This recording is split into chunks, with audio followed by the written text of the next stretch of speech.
I'm Joe Kelly. I'm the state's Emergency Management Director with the Minnesota Department of Public Safety. Welcome to a virtual tour of our community-based alternate care site here at Langton Place in Roseville.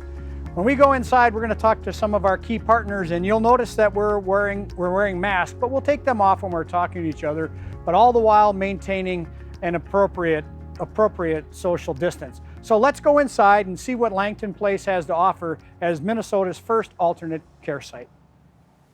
At the beginning of our response, Governor Tim Walz asked us to work with our state and federal partners to identify alternate care sites all around Minnesota.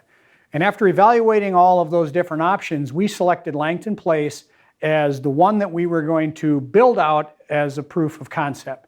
We spent about $2 million to create the capacity to have 130 care beds here at Langton Place, and we've learned a lot of valuable lessons if we need to stand up additional sites around the state.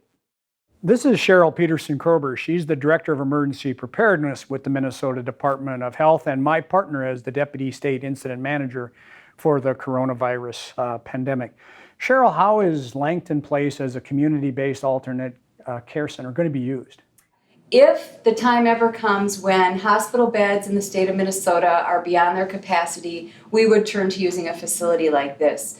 We always want people to stay within the hospital structure if they can, because that's the best care they're going to get. It's taken a significant amount of effort to get this place to where it is today. What happens if it's never used?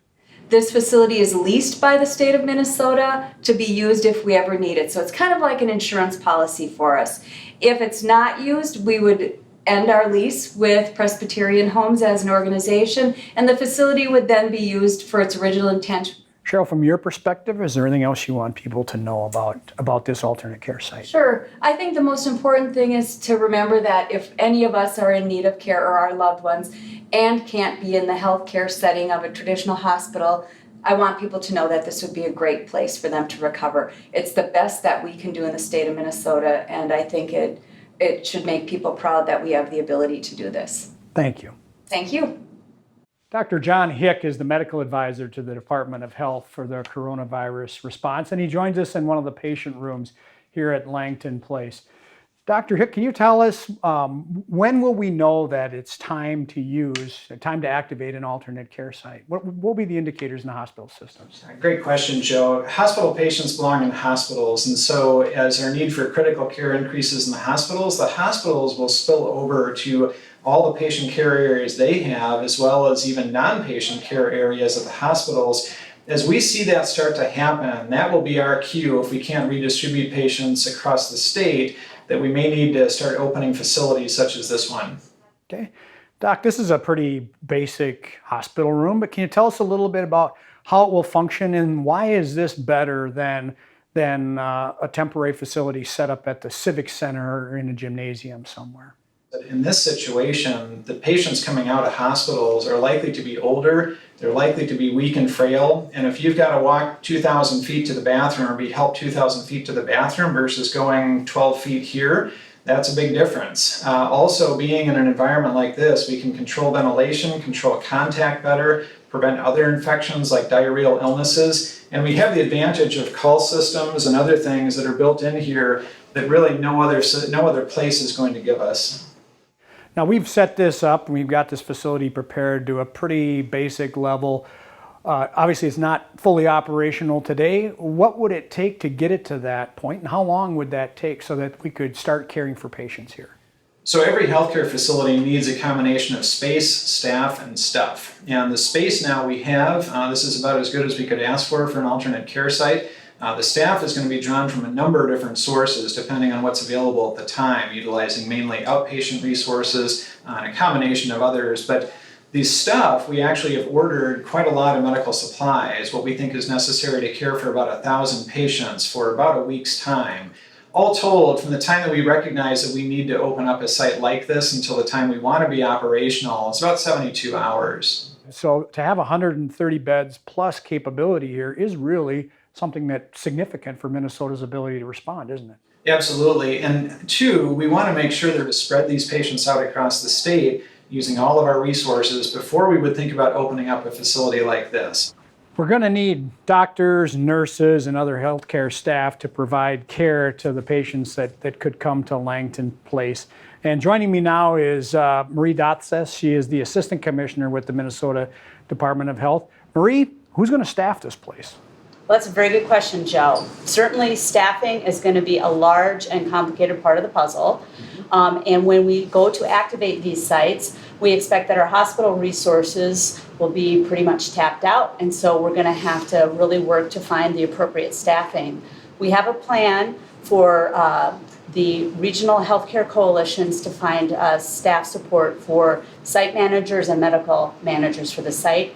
And then for the remaining medical operations and support staff, we'll use a combination of federal, local, and regional sources.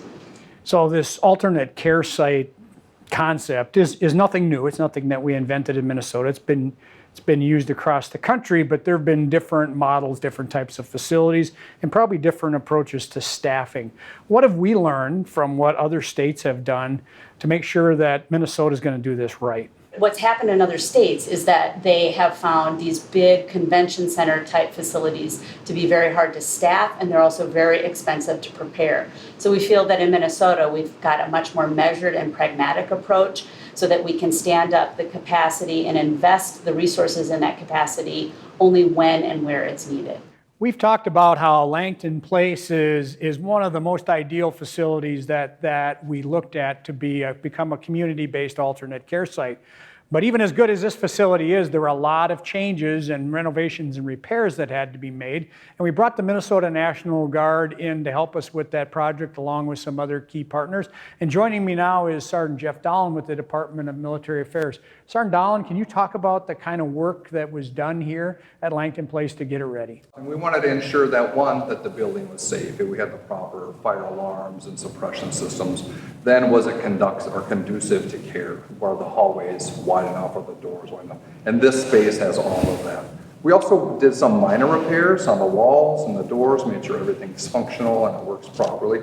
The electrical system had some slight upgrades like light fixtures and light switches, ensuring that all the electrical appliances will work as needed. Langton Place is a big building. It's got 130 beds and some great open spaces like this multi-purpose room. Can you talk a little bit about how we could phase our use of this facility in case we didn't need all 130 beds? This building has 2 floors and 4 wings. And all 4 wings have separate air handlers that allows us to control the air pressure and cause negative air pressure where needed. Also with that comes the flexibility like this room, like you spoke of. We have the ability to expand if needed and bring in extra beds and open spaces like this. Your team looked at more than 4 dozen sites around the state, along with many of our other partners, and identified some. So I really want to thank the National Guard for leading the effort to go through that planning process and identify a series of alternate care sites around the state, of which Langton Place is our prototype. So thanks to the National Guard for once again being there when Minnesota needed them. Thanks, Joe. So as we wrap up our tour, I want to introduce you to Mike Bingham of Presbyterian Homes to explain why this facility was available for use as a community-based alternate care site. Mike, what was going on here before we approached you about using the facility? Well, Joe, this used to be our care center here in Roseville, and we built a new one right next door. It's a brand new one with all the modern amenities. And we opened that up, and we're about to knock this building down to build independent living apartments. And we realized about that time that the state might need this for an alternative care site. So we made a phone call to the state, and literally that week stopped it from being torn down. Oh, that's great. And we want to thank you for your partnership. Making this physical facility available truly is a gift to the people of Minnesota as we work our way through the coronavirus pandemic. We truly are grateful for your generosity in this. Thanks, Mike. Thank you. On behalf of the state of Minnesota, I thank all of our public and private partners who have worked hard to help us keep Minnesota safe during this coronavirus pandemic. I'm Joe Kelly, and I thank you for joining us during this video tour of Langton Place in Roseville. Be well, and remember, stay safe, Minnesota.